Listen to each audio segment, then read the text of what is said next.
السلام علیکم ورحمۃ اللہ وبرکاتہ۔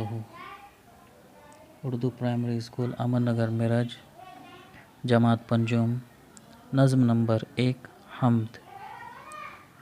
شاعر ڈاکٹر محبوب راہی۔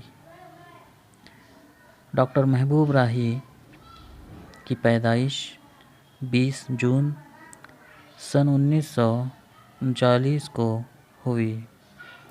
ڈاکٹر محبوب راہی اردو کے مشہور شاعر ہیں۔ وہ ضلع بلڈانہ کے ماٹر گاؤں خرد میں پیدا ہوئے۔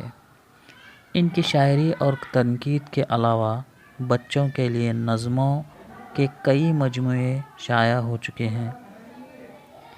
ادب اطفال میں ان کی خدمت پر ساہتیہ اکیڈمی دہلی نے انہیں انعام سے نوازا ہے۔ حمد خدا کی تعریف کو کہتے ہیں۔ شاعر نے اس نظم میں خدا کی بے شمار نعمتوں کا ذکر کیا ہے۔